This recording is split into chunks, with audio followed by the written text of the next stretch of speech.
Well, the whole idea behind the first album was to do something fairly true and artistic at the time. Didn't want to have it sitting in a realm of conformity or just something that wasn't true to itself. And a lot of the imagery that was around that album was taken from fairly inspired pieces, and this time around we're looking at something a little bit more solid, obviously, because the band is 3 or 4 years on. So we've progressed into the second recording, and it's still very much an artistic album. I think if you like the first record or whatever the band is on about, you're certainly going to enjoy this one. On this album I wanted to capture something that was real in the recordings. I didn't want to just hit a loop and have it circulating and record over that, which I have done in the past with Earthgoat, and have found it befitting for those songs. But what I've done with this is, because I'm playing all the instruments and producing it, it really gives me a good chance to express other ideas through music, things like tempo, timing, getting things just right, getting them as perfect as I can get them without giving it to someone else and their tempo coming in and their way of looking at things. So this recording will be a very hand in glove, so to speak. It's sort of like a good rhythm section where the bass player and the drummer sit in well.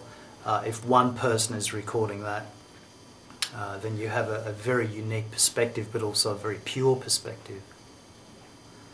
Because this album is very much an independent record, it really enables me to explore different things. If we're looking at visual concepts or topics that are more metaphysical or outside the norm, I think that's when it becomes interesting. Some people enjoy run-of-the-mill stuff that's fairly harmless in nature, and so do I. There's definitely a place for that, but I feel that there's too much of that in society already, and I don't want to contribute to that, because really everything being energy, it's all meaningless anyway if you're putting your thoughts into that. So with this next album, again, it's going to be a fairly extreme record, in the sense of, if I'm going to visit an idea, it's going to be in its extremities. It's going to be as solid and as pure as I can get it. Not saying that it's going to be contrived. That's one thing I really try to avoid in my art, is to actually stew over something. I think you can see that in art, where if someone's laboured over a painting for months, you can see that it's been worked on heavily, and that's where I lose interest. One of the first tracks on the album is a song called People, which is about a guy who's turned his back on the world. He's given up. He hates what he sees outside of him day in, day out, and he shut the door. And this is a premise for a thoroughly depressing tune, but also fairly riveting, because it's an extreme idea. It's an extremity, and that sort of sums up Earthgoat in a lot of ways.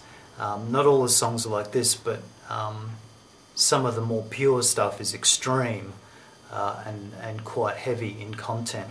And you know, whether it's confronting or not confronting at all, it doesn't matter as long as it's as pure as I can get it, because I feel that the artistic industry needs that, something that's honest and pure. The response to the first album has been, it's been quite exciting actually. I always wanted Earthgoat to start off on a firm foot and an assured foot, as knowing what it is, in the sense that by the third album we don't find out what Earthgoat is. It's from the first record, it's from the first song that Earthgoat is stated. A lot of bands can start off very cherry sounding, you know, rock, and then by the third album they've progressed into something that sits more with who they are. That was something I was conscious of doing from the word go. So the second album is pretty much a follow-on from the first. It's by no means a sequel or anything like that. It's an independent album, which will be a lot more solid and exploring some unique concepts as well as it did in the first. Well, the choice to record everything myself wasn't really a control factor. It was something that was a natural occurrence. I liken it to handing a message around a classroom, and by the time it gets to the last dude, the message has changed, or it might have still the same idea, but it's very much different. And this is what happens when you get signed to a major label, or there's other people involved. It turns into a watered down version of what it really originally was. And enabling me to record everything, play everything, and direct the videos is an absolute pure perspective from where the idea has come from outwards. And if people like it or don't like it, at least they're getting something that's concentrated and real and pure from the get-go. It's certainly going to be a strong album, and it's going to be interesting to finish it to see what it comes out like. The first album was a labour of love. It was never meant to be in a specific realm or genre, in the sense of, okay, we're an industrial band, or we're an alternative band, or I'm an operatic singer or whatever. It ended up going in the gothic industrial sections of the CD stores, which was a bizarre thing for me to find that, because I sort of thought, oh, okay, we've been labelled as that. You know, I'm sure if it was an art house section, we'd probably still be in the industrial zone because of what it was, the first album was called. I'm fine with that. I don't really listen to a lot of that music, I must admit, but that's just how it's come out. That's how the first album came out.